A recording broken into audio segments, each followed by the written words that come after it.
ఈ టర్మరిక్ మనం పసుపు నాటుకోకముందే ఎండాకాలం సమ్మర్లో భూమి నేల సాయిల్ టెస్టింగ్ చేసుకొని ఒకవేళ డిఫిషియన్సీ ఉంటే మాత్రం పొటాషియం సవరించుకోవాలి బై అప్లయింగ్ ఆఫ్ ఈ ఎంఓపి కానీ తర్వాత లేదంటే ఈ 13-045 10 గ్రాములు 1 లీటర్ నీటి కలిపి ఒకసారి కాకుండా స్ప్రే చేసుకోవడం 15 రోజులకు ఒకసారి 2 సార్లు స్ప్రే చేసుకుంటే పొటాషియం డిఫిషియన్సీని సమర్థవంతంగా సవరించవచ్చు.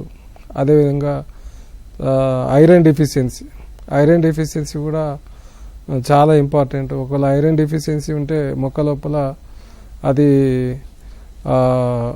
లేతగా ఉత్తైన పేలిపోయినట్టు ఆకు ఉండి టోటల్గా అది ఎక్కువ అయిందంటే దానికి ముఖ్యంగా అది భాస్వరం ఎక్కువ ఉంటే ఐరన్ తక్కువ వేసుకుంటుంది.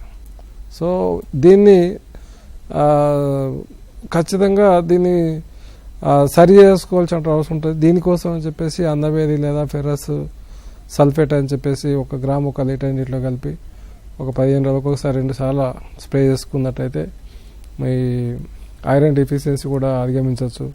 ఇవే కాకుండా ఇప్పుడు మార్కెట్లో దొరికేటువంటి అగ్రోమిన్ మ్యాక్స్ కానీ అగ్రోమిన్ మ్యాక్స్ అయితే 3 గ్రాములు 1 లీటర్ నీటికి కలిపి స్ప్రే చేసుకున్నట్టయితే ముఖ్యంగా ఎక్కువ అన్ని మూలకాల ముఖ్యంగా బోరాన్ కానీ తర్వాత ఈ ఫెర్రస్ కానీ మాలిబ్దం కానీ తర్వాత ఇట్లా ఈ 7 మూలకాలకు సంబంధించినటువంటి మైక్రో లెవెల్లో ఉన్నటువంటి న్యూట్రియంట్స్ను సవరించుకోవడానికి అవకాశం ఉంటుందండి.